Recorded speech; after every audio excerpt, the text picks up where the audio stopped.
Dan untuk membahas lebih lanjut temuan ratusan anjing yang diduga akan dijual di Solo sudah bergabung bersama kami Maria Kristina, aktivis pencinta hewan dari Yayasan Sahabat Setia Satwa. Ya, selamat pagi Bu Maria, apa kabar? Selamat pagi, sehat-sehat. Gimana Iya, teman-teman di sana baik. juga sehat? Alhamdulillah Alhamdulillah sehat sehat. semua. Bu Maria, kita melihat kejadian ini tentu saja kita semua Iya prihatin begitu tentunya ya, Lia. miris terkait kejadian penemuan ratusan anjing di Solo ini. Ibu bisa diceritakan bagaimana sebenarnya kronologis peristiwa tersebut, Bu? Iya, jadi waktu itu untuk kronologis penangkapan truknya ini memang dilakukan oleh saudara Chris Joswan Pale, ya pendiri Mhm. Animal Hope Shelter itu.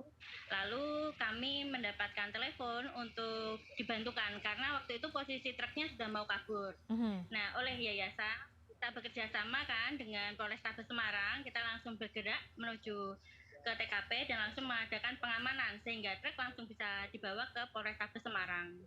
Nah, setelah di Polrestabes Semarang, anjing-anjing ini langsung dibuka kan atapnya dan sangat memprihatinkan keadaannya. Semuanya Mhm. diikat, Mhm. lehernya, mulutnya di dalam karung berjubel-jubel segitu banyaknya. Lalu yang sangat terlihat itu ada 3 yang sekarat. Itu Oke. langsung segera kita masukkan ke klinik Kristal, itu jam 12 malam. Kita langsung masukkan 3 yang sekarat ini. Lalu yang lainnya kita amankan ke lokasi pengamanan sesuai dengan petunjuk dari Polrestabes. Baik. Baik, kita bisa bayangkan dari video Mhm. terlihat ya, Ya, mata dari anjing-anjing itu sangat sedih, sedih. kesakitan begitu ya. Dan bisa terlihat juga Yang nggak ada harapan gitu loh, Mbak. Mhm. ya, apakah ketika proses penangkapan ini atau bisa disebut juga penangkapan ya, Mhm. apakah ada perlawanan Bu dari pihak yang ditangkap atau dari sopir atau pihak yang akan menjual anjing-anjing tersebut Ibu pada waktu penangkapan di momen itu? Ya, kalau kita lihat dari postingannya Kak Kris Pale ya, memang alot ya, terjadi perdebatan yang cukup hebat karena truk kan ingin segera bebas kan supaya bisa melakukan kegiatannya itu kembali ya. Misalnya pengen lolos dari tangkap tangan tersebut gitu loh. Mhm. Makanya itu tim Polrestabes Semarang langsung segera meluncur untuk segera mengamankan truk itu supaya enggak ini. Dan Mhm. diketahui juga kan bahwa truk ini bersikeras aman karena memiliki surat jalan itu loh ya. Baik. Nah ini kan masih Mhm. diselidiki apakah surat jalannya itu benar atau bagaimana kan itu adalah ranah dari kepolisian nggih. Masih terkaitan dengan ini, Bu Maria, berdasarkan undang-undang kalau kita lihat Undang-Undang Nomor 18 Tahun 2012 tentang pangan, pemerintah sebenarnya telah melarang penjualan daging anjing untuk konsumsi terutamanya ya. Kenapa peredaran daging anjing ini masih kerap terjadi begitu ya Bu di Indonesia? Ya kalau kita lihat di lapangan Mbak memang menggiurkan harganya Mbak. Oke. Harga Mhm. harga ini yang saya tahu dari lapangan ya dari teman-teman yang melakukan investigasi untuk penjagal dan rica-rica RW-nya itu. Jadi satu ekornya itu bisa dihargai dari mulai 75 sampai 100.000 Mbak. Tapi harga Mmm. jualnya itu Mhm. satu tusuknya itu bisa 10 ribuan. Jadi satu ekor anjing Oke. kasarannya bersih itu dapat sekitar 500 sampai 800 Mbak. Jadi Waduh. Oh, range perekonomian ini yang dimanfaatkan orang-orang dan terutama adalah daya beli masyarakat juga masih tinggi Mbak. Makanya Mhm. kan stoknya masih banyak ya. Karena prinsipnya pedagang kan selama ada permintaan saya akan nuruti kan gitu. Mhm mhm. Nah Mhm. ini yang perlu juga kita benahi adalah sistem pola di masyarakat.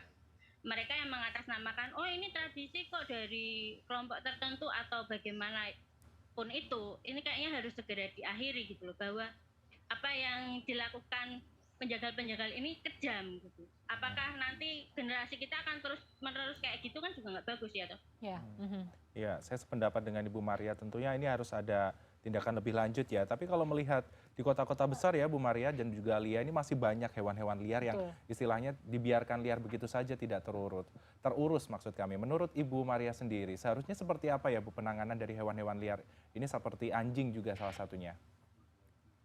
Iya, kalau hewan-hewan liar ini ya kebanyakan akan berpikir bahwa ah lebih baik dibinasakan aja atau masukin ke penjagal. Oh, Mmm. saya rasa itu sangat tidak solutif ya. Kalau kepengen solusi yang terbaik adalah steril. Biaya steril itu memang cukup tinggi, terutama untuk anjing karena berdasarkan berat badan dan besarnya anjing.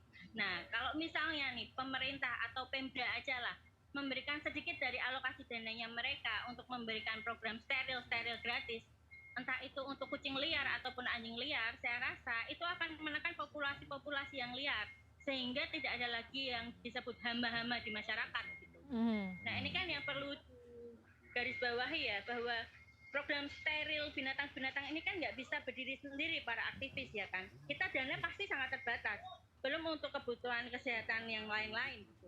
Jadi kalau misalnya bisa, kami tuh kepengen banget gitu kayak diberikan fasilitas atau bantuan steril gitu untuk mereka yang dianggap liar.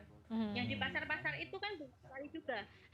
Masyarakat mikirnya ah dibuang di pasar, nggak Mhm. apa-apa akan dikasih makan para pedagang, Mhm. bisa jadi. Tapi yang sering terjadi adalah mereka juga mengalami kekerasan. Oke. Kucing, anjing yang liar itu banyak dijagal juga, Mbak. Dan Gitu. salah satu yang dijelaskan tadi Hmm. highlightnya adalah bahwa memang ini cukup menggiurkan begitu ya, karena Hmm. kan dari satu anjing bisa menghasilkan Satu ekor sekitar 500 500.000 ribu. karena dengan sate tadi saat Hmm. dijual 10.000 Ya, begitu. tentunya kita harapkan ada regulasi yang jelas dan tepat dari pemerintah dan juga tindakan sosialisasi agar penjualan daging anjing ini bisa teratasi dengan maksimal.